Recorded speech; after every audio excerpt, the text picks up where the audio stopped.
kasus LGBT ini memang begitu ini ya, viral ya. Semuanya tentu ini tidak diperkenankan untuk konteks Indonesia ya. Karir ya, baik itu ayahnya maupun ibunya sama-sama bekerja di luar. Nah, ini pengawasan anak menjadi kurang. Jadi pendidikan seks itu juga penting, sex education.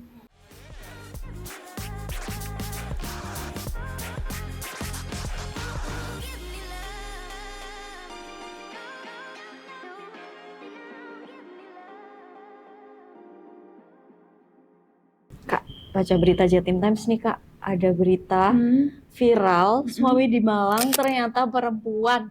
Nah iya, namanya suami itu kan harusnya laki-laki ya, kok bisa perempuan sih? Coba kita baca Betul nih. beritanya. Dari utang dilunasi sampai janji Lamborghini, nikah sesama jenis di Malang akhirnya terbongkar. Korbannya inisialnya IA dinikahi siri 3 April kemarin. Ternyata si suami pakai alat kelamin buatan dan janji-janji palsu buat meyakinkan korban. Nah, yang bikin runyam lagi ternyata pihak yang mengaku laki-laki itu memunculkan diri ke publik, mengakui bahwa sebenarnya sudah tahu bahwa itu pernikahan sesama jenis, tapi tetap dilakukan. Dan sekarang saling lapor juga bahwa yang satu mencemarkan nama baik yang satunya gitu. Jadinya makin runyam ya Kak ya. Ini dia Sobat Jatim Times. Selamat datang di Ngobrol Aja. Bicara apa aja bisa di sini.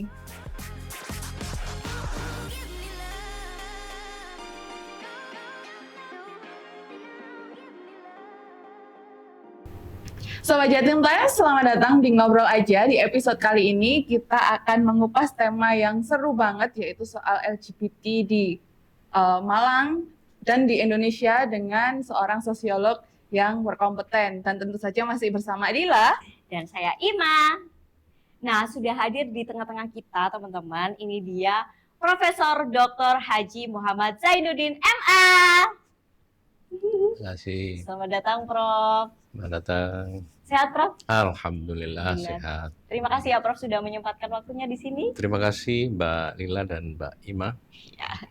Teman-teman Sobat Jatim Times, beliau merupakan guru besar bidang sosiologi agama, dosen filsafat dan sosiologi agama, rektor Universitas Islam Negeri UIN Maulana Malik Ibrahim Malang periode 2021 sampai 2025. Beliau merupakan penulis produktif dan juga aktif dalam berbagai forum ilmiah, diskusi serta seminar baik di tingkat nasional maupun internasional. Nah, selamat datang di Ngobrol Aja ya Pak. Baik. Prof, tadi sebelum panjenengan hadir, saya dan Ima sempat ngobrol kasus yang baru-baru saja ini viral di Malang dan akhirnya juga menjadi perhatian di Indonesia, yaitu soal pernikahan sesama jenis. Nah, kalau melihat bagaimana mereka sebagai pelaku ini merespon media saat dulu kan orang dengan kecenderungan tersebut biasanya menutup diri. Nah, tapi saat ini mereka justru membuka diri, menghadapi media, menunjukkan ini loh kasus peristiwa yang terjadi pada kami. Nah, itu kalau dari sudut pandang Profesor seperti apa sih, Prof? Iya, terima kasih Mbak Lila dan Mbak Ima. Kasus LGBT ini memang begitu ini ya, viral ya, karena tentu di era digital ini hampir semua masalah itu tidak bisa disembunyikan. Bahkan pelakunya sendiri itu merasa bangga kalau kemudian diviralkan. Mungkin juga bagian dari bisnis mereka ya, nggak tahu. Nah, ini LGBT ini kan 4 entitas sebetulnya. Jadi ada lesbi, kemudian gay, lalu bisex dan transgender. Nah, semuanya tentu ini tidak diperkenankan untuk konteks Indonesia ya. Dan apalagi kemudian agama. Itu baik Islam, Kristen, Yahudi itu melarang LGBT itu. Oleh karena itu kita sebagai pendidik juga sekaligus sebagai orang tua plus masyarakat mesti harus mengontrol problem. Nah, kan ini kan kasusnya emang udah viral ya, Prof ya. Ya. Nah, ini sebenarnya LGBT seperti ini itu tanda kalau misalkan cara orang bergaul zaman sekarang itu sudah bergeser, apa kesalahan dari cara mendidik dari orang tua, Prof? Ya, ada problem di tingkat pendidikan orang tua dan juga problem di tingkat masyarakat. Ya, nah era digital ini terjadi yang namanya pergeseran peran orang tua dan masyarakat. Sebetulnya juga sebagian pendidik. Jadi kalau menurut Ki Hajar Dewantoro itu ada 3 pusat pendidikan atau pusat pendidikan, yaitu keluarga, sekolah, dan masyarakat. Malah kalau saya tambah lagi 2 itu ada rumah ibadah dan media massa. Nah, era sekarang era digital sangat berpengaruh, ya. Dominasi media sangat tinggi sekali, menggeser peran dari sekolah, kemudian keluarga dan masyarakat. Nah, ketika para orang tua itu mendidik dengan baik, ya, problemnya adalah anak-anak itu sudah lebih familiar dengan gadget mereka. Nah, sementara orang tua yang karir, ya, baik itu ayahnya maupun ibunya sama-sama bekerja di luar. Nah, ini pengawasan anak menjadi kurang. Sementara masyarakat sekarang sudah permisif. Beda dengan zaman sebelum era digital, sebelum era modern, masyarakat punya kontrol terhadap anak-anak. Nah, yang masih bisa dipertahankan itu adalah sekolah. Karena sekolah 8 jam mereka dibina langsung di dalam kelas atau di lingkungan sekolah. Lebih intens lagi itu pesantren yang 24 jam.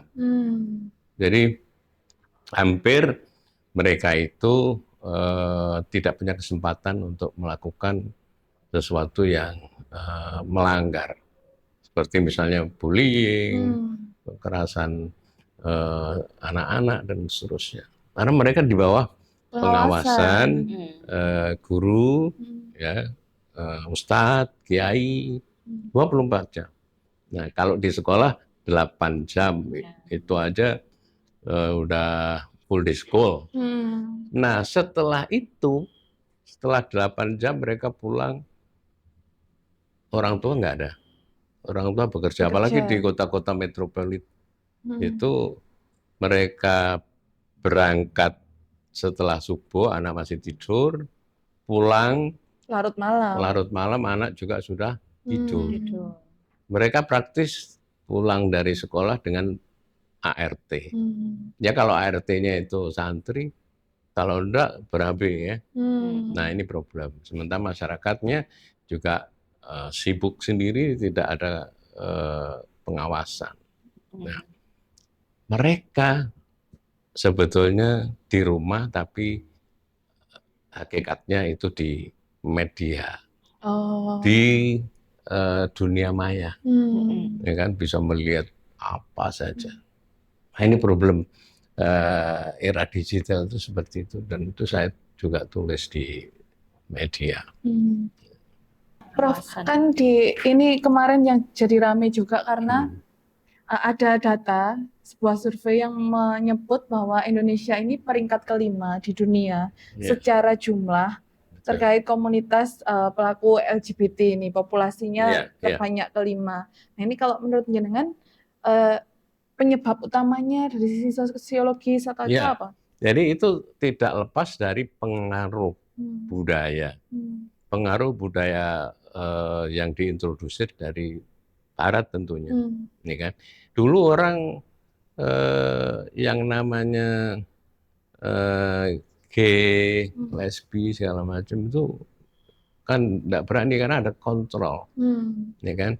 Orang laki-laki bergaya perempuan aja malu. Sekarang malah justru ditunjuk, dipamerkan, Iya. ya kan, diviralkan, apalagi transgender, ya kan. Nah ini memang pengaruh globalisasi yang sudah tidak lagi atau susah dibendung, susah dibendung. Nah di sini maka sebetulnya peran pendidikan yang 24 jam itu penting sekali untuk anak-anak. Nah, kalau yang sudah keluar dari pendidikan ya tentu mereka harus bisa memilih sendiri. Ini problem era modern, era global, era 4.0 atau digital ini memang luar biasa derasnya. Saya kalau menggambarkan era globalisasi itu seperti banjir bandang. Banjir bandang itu kan apa saja Terseret Ya. oleh ya, ada yang mungkin barang-barang elektronik yang bagus, ada yang juga sampah-sampah juga ikut. semak belukar. Nah, bagaimana kita bisa menyaring itu gitu, ya kan? Sekarang apa saja yang tidak masuk di Indonesia, bahkan media yang tidak berizin itu jumlahnya udah nggak terhitung lagi dan pemerintah susah untuk mengontrol. Sudah kewalahan. Sudah ya, kewalahan Prof, begitu derasnya ya. Nah di sini kemudian peran orang tua dan pendidik sangat-sangat besar. Cuma yaitu masih dikalahkan dengan media. Termasuk gaya mereka, ya style mereka, gaya hidup mereka itu sudah mengikuti gaya-gaya yang ada di media. Dan itu tidak lepas dari dunia barat yang sekuler. Ya, ini masalah besar. Kami sendiri yang di perguruan tinggi mengkonsep kurikulum, bahkan yang terakhir ini kurikulum berbasis cinta. Kami ikut merumuskan bersama teman-teman di Kementerian Agama. Harapannya adalah kurikulum itu kurikulum yang humanis, yang mencintai semua, ya kan, yang care terhadap hak asasi manusia, demokratisasi, toleransi, pluralisme dan sebagainya. Tetapi lagi-lagi ketika para decision maker, para pengambil kebijakan di lembaga pendidikan maupun instansi pemerintah, itu juga masih dikalahkan dengan kurikulum yang ada di media yang namanya hidden kurikulum. Coba secara tidak langsung mereka menyaksikan atau membuka platform, baik itu WA Group, lalu Instagram, TikTok, ya, yang paling jadi tren itu kan TikTok sama Instagram, YouTube, ya YouTube. Nah, mereka banyak melihat itu, menyaksikan itu, dan di situ isinya seperti yang saya sampaikan itu seperti sampah. Jadi apa saja masuk bisa. Konflik di situ ada, nih kan? Elit politik, elit agama juga berkonflik, ya kan? Nah, ini kan jadi pelajaran bagi semua, pelajaran yang tidak bagus. Ini problem pada era digital. Nah, Prof kan juga mantan rektor, ya, Prof Zain. Nah, bagaimana sih Prof melihat peran institusi pendidikan dalam hal ini? Apakah kampus ini sudah cukup memberikan benteng terhadap mahasiswanya, benteng nilai begitu ya, atau justru malah kecolongan karena keterbukaan informasinya memang tidak terbendung ya, Prof? Betul. Atau justru jadi agen juga, Prof? Maksudnya karena nilai-nilai sekuler gitu. Jadi gini, di salah satu kampus negeri, saya tidak bisa sebut namanya karena ini masih itu ada gini, Prof. Kalau umumnya toilet itu kan ada toilet cowok, toilet cewek. Sekarang itu sudah mulai ada toilet cewek, toilet cowok, toilet non-gender. Oh, jadi jadi yang non-gender ini siapa saja bisa masuk dan juga siapa saja yang mengaku siapa juga bisa masuk. Iya. Nah, itu kan problem juga, maunya mereka memberikan mengakomodasi, ya kan? Tetapi kan problemnya apakah itu bisa dibenarkan, gitu ya. Nah, sebetulnya kan selama ini yang ada adalah toilet laki, toilet perempuan, men and women ya, female and male gitu ya. Nah, kalau di Eropa, di Australia misalnya, di kampus itu saya sendiri itu unisex. Jadi unisex, jadi laki perempuan jadi situ gitu. Nah, ini kan beda tentu dengan tradisi kita. Secara yang kultur berbeda. Terpisah kan. Ya. Nah, apalagi sekarang kemudian ada diberikan space untuk yang trans gitu ya. Tentu itu jumlahnya bisa dihitung, mungkin juga enggak, artinya apa? Mereka memberikan peluang kepada orang seperti itu. Nah, harusnya ya diberikan pemahaman dulu, gitu ya. Nah, tapi ini soal pemahaman kan gini, mereka dari sisi agama kan tentu dilarang. Bagi saya, tentu saya juga termasuk barisan yang menolak. Tapi mereka kalau ditolak, mereka membawa hak asasi manusia. Nah, itu sebenarnya seberapa sih, Prof, batas antara ini masih kita memegang moral dan bagaimana kita memegang hak asasi manusia? Jadi hak asasi manusia itu bukan tidak terbatas gitu loh.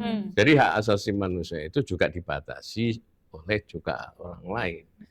Nah, ini problem seperti misalnya ketika guru melakukan kekerasan kepada siswanya atau muridnya, ya, itu kan juga dilaporkan dengan dalih melanggar hak asasi manusia. Nah, ini dua-duanya tidak ada saling pengertian. Dulu zaman saya, guru mendidik dengan agak kasar, misalnya menempeleng, itu nggak ada laporan ke HAM itu, ya kan? Apalagi ke polisi aja nggak ada. Mereka sudah pasrah menyerahkan putra-putrinya untuk didik guru. Nah, tetapi itu juga sebetulnya tidak baik juga kalau sampai kemudian memukul kan. Nah, tapi orang tua pasrah aja. Ya. Nah, sekarang udah banyak yang namanya orang tua geger sama guru karena dianggap melakukan kekerasan, pendidikan yang tidak santun, tidak humanis. Nah, oleh karena itu ini harus sama-sama mengerti antara murabi, pendidik, guru, ustadz dengan orang tua sama-sama memahami. Ya, pendidikan yang baik tentu ya pendidikan yang humanis gitu kan. Ya, yang menyenangkan sehingga anak itu peserta didik, murid apapun namanya, itu senang sama gurunya, cinta sama gurunya, masuk pelajaran itu masuk. Tapi kalau tidak sudah ada ini hati yang sudah tidak suka sama gurunya, tidak masuk. Karena ada pencitraan, ya, ada anggapan bahwa anak itu menganggap gurunya itu kejam, kemudian gurunya itu killer, nggak cinta. Tapi kalau gurunya itu toleran, yes, kemudian mencintai mereka, seneng. Contoh dulu itu saya waktu di SD, di MI ya, itu punya guru yang namanya guru kesenian dan sejarah ya dulu. Itu ketika cerita tentang Arya Penangsang dan Joko Tingkir gitu, lalu menceritakan ya dongeng ya, itu digambarkan di papan tulis, gambar kuda, gambar orangnya bawa pedang, itu bagus, kita terbawa gitu. Termasuk dongeng. Sekarang udah hampir nggak ada. Nah, mereka senang mencintai gurunya, mencintai ustadznya, masuk. Tapi kalau sudah a priori nggak senang sama gurunya karena dianggap gurunya itu kejam dan sebagainya, nggak masuk. Nah, disinilah memang perlunya guru harus tahu psikologi anak di situ. Nah, orang tua pasrah, tetapi tetap juga membantu memonitor anak-anaknya sendiri. Jangan kemudian di rumah dibiarin. Udah saya pasrahkan guru, saya pasrahkan ustadz. Sing cari duit. Nah, ini problem. Pasrah bongkoan. Iya, jadi era modern, era global ini memang problemnya kompleks sekali. Di kurikulum cinta tadi juga dikasih aturan nggak sih, Prof? Mendidiknya sampai mungkin nggak boleh sekasar ini gitu. Betul, bahkan dalam konsep kurikulum cinta itu kita mencintai Tuhan, ya, mencintai Rasul, mencintai sesama manusia, beyond sektarianism, beyond religion, ya, pokoknya mencintai semua orang dan mencintai alam semesta, termasuk lingkungan, plus mencintai tanah air Indonesia, NKRI. Jadi ada 5 cinta di situ, maka panca cinta, cinta kepada Tuhan dan Rasulnya, kepada sesama manusia, cinta kepada alam semesta, dan cinta kepada tanah air. Sehingga tidak ada problem di situ, nggak ada konflik antar agama, apalagi antar umat beragama. Tidak ada yang namanya bencana alam seperti yang terjadi selama ini, ya kan? Banjir, kemudian tanah longsor segala macam. Itu kan karena cinta kepada lingkungan. Cinta kepada lingkungan, manusia tidak melakukan illegal logging, illegal mining. Kalau udah begitu, tidak ada korupsi, ya kan? Nah, itu harapannya seperti. Semoga bisa ya, Kak, ya. Semoga. Tapi kalau di LGBT itu ada istilah namanya love wins, Prof. Jadi itu cinta akan menang. Cinta, gitu. Jadi mereka membenarkan, gitu. Mereka membenarkan rasa cinta yang sesama jenis. Kemudian itu. Ya, itu kan cinta membabi buta ya, cinta yang tidak terarah. Kita mencintai sesama jenis itu cinta, bukan cinta yang seperti mereka lakukan. Jadi mencintai di sini mencintai sesuai dengan proporsinya. ya kan? Saya mencintai kalian sebagai saudara, ya kan, saudara sebangsa dan setanah air, gitu kan. Ketika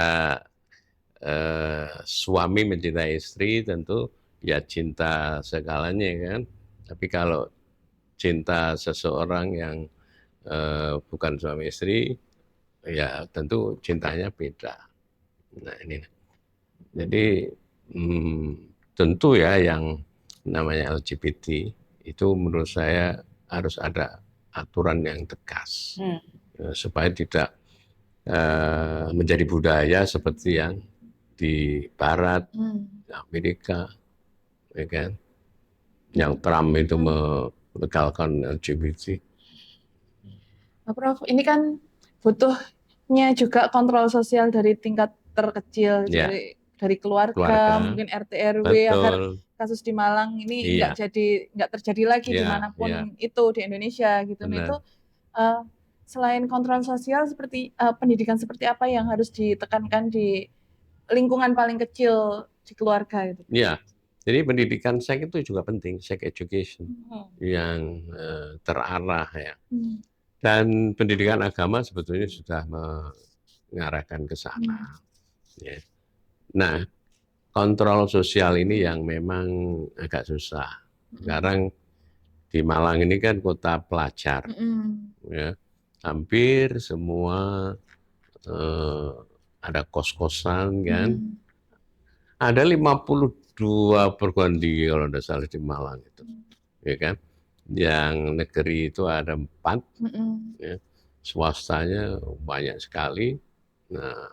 Nah itu kan kemudian berada di kos-kosan semua. Nah itu kalau induk semangnya, ya, RT-nya, ketua RT, ketua RW tidak mengkontrol, ya, maka akan terjadi penyimpangan seperti itu sampai kemudian tidak ketahuan. Di RT saya kebetulan alhamdulillah kita ini ya jaga bareng-bareng gitu. Meskipun di situ mahasiswa banyak sekali, malah tuan rumahnya itu bisa dihitung. Nah ini, jadi peran orang tua, peran masyarakat, dan peran sekolah itu sangat penting sekali. Plus media, media massa ini memang kalau nggak direspon, jadi seperti ini kan merespon problem yang ada. Bagus. Nah kalau dari sisi ini Prof, pemerintah daerah atau mungkin dari otoritas agama itu harus gimana menyikapi naiknya angka populasi ini agar tidak jadi konflik sosial gitu? Iya, jadi naiknya kasus LGBT itu kan berarti kan kontrolnya kurang, ya kan? Kenapa bisa naik? Mestinya malah turun. Nah di sini pemerintah harus hadir. Pemerintah harus hadir bersama-sama dengan tokoh-tokoh agama, tokoh pendidik. Seperti yang kita lakukan selama ini itu mengatasi masalah konflik antar umat beragama. Nah di Malang persoalan kerukunan antar umat beragama itu bagus sekali. Hampir tidak ada konflik antar umat beragama di Malang karena ada FKUP.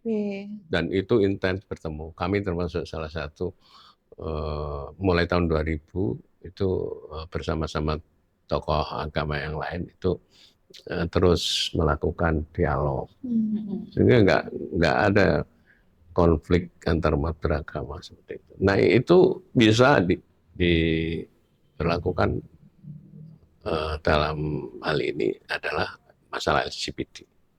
Ya. Jadi diskursus untuk kemudian dicarikan kebijakan yang tepat gitu ya Prof ya. Jadi dengan kasus ini kan kita nanti juga akan komunikasi kepada para tokoh. Nah, ini kita harus mengatasi. ya kan? Kalau sarannya dari Prof. Zen, selain mungkin adanya diskusi itu, untuk pemerintah kota Nah, bagaimana? pemerintah kota ya mesti bikin perda ya. Perda ya. Perda. Kenapa bikin perda banyak bisa kalau ini tidak bisa? Jadi kalau sudah begini kan ini udah apa masalahnya sudah viral, Malang soalnya. Ini jadi harus ini. Ada pertanyaan apakah transgender ini given atau tidak gitu ya kan? Iya kan? Ya, sebetulnya kan Tuhan menciptakan laki-laki dan perempuan. Ya kalau dalam agama itu ya apakah aslinya apakah dia perempuan apa laki-laki itu bisa di cross check, minta dicekkan ke ahli kedokteran ya. Nah, kalau memang dia laki-laki dia harus bersikap dan berlaku ya lainnya laki-laki. Kalau perempuan tidak. Nah, yang transgender itu kan aslinya laki-laki kemudian dia merubah perempuan atau sebaliknya. Ada trans women dan trans. Nah, ini harus diatur. Ya kalau di negara sekuler ya maklum kan. Di sini negara mayoritas Muslim. Agamis ya karena mengakui agama-agama. Iya, tidak sama. Nah, Prof, ini mungkin yang terakhir pesan buat Prof. Zen, buat generasi muda biar nggak terjebak dalam hubungan sesama ini atau terjebak hubungan yang manipulatif secara identitas. Gimana, Prof? Ya, jadi pesan saya kepada tokoh masyarakat, kepada para pendidik, pada pemerintah daerah khususnya Malang ini supaya mengantisipasi perkembangan LGBT maupun problem-problem yang lain, problem sosial yang lain, karena ini adalah tanggung jawab kita bersama. Ya. Jadi problem sosial yang ada ini menjadi tanggung jawab kita bersama. Termasuk dari pusat pendidikan itu harus berperan. Jadi meskipun di era digital ini begitu marak ya, masalah, tetapi juga begitu informasi itu mesti akan sampai kepada kita, gitu. Sehingga apa yang harus kita lakukan? Jadi lebih baik kita mengantisipasi dan juga mencegah sebelum terjadi. Nah ini sudah kejadian ini masalahnya. Nah, itu. Dan media massa juga sangat berperan untuk memberikan informasi. Makanya saya katakan panca pusat pendidikan itu rumah ibadah dan media massa. Kalau dulu kan anak-anak melihat TV aja hampir tidak ini kan, yang punya TV bisa dihitung sehari. Itu pun hitam putih, berita aja isinya. Sekarang udah apa saja yang tidak masuk, apalagi channel luar negeri juga masuk, ya kan? Ditambah lagi gadget. Sekarang tidak hanya anak-anak, sekarang itu hampir semua sudah pegang gadget, baik itu orang yang punya maupun tidak sama sekali. Orang emak-emak di kebun aja juga ini ngonten, masak juga ngonten, ya kan? Nah, anak-anak juga dan pengguna gadget terbanyak di dunia termasuk Indonesia. Iya, karena populasinya besar juga ya, Betul. Prof. Ya. Makanya bagaimana kita bisa menggunakan gadget itu yang baik-baik saja. Ya menyaring tadi ya. Jadi menyaring yang baik. Karena semua itu pasti ada baik, ada yang buruk. Yang baik kita pakai, yang buruk kita tinggal. Aman. Baik, demikian tadi dari Prof. Zain untuk kita semua. Terima kasih sangat Prof. Zain sudah memberikan insight kepada kami semua dan Sobat Jatim Times. Terima kasih ya Prof sudah mencerahkan kita soal LGBT ini. Dan sehat selalu. Amin, Sukses amin. selalu Prof. Amin. Pengabdiannya di pendidikan. Iya. Kita ketemu lagi Sobat Jatim Times di Ngobrol Aja selanjutnya. Bye-bye.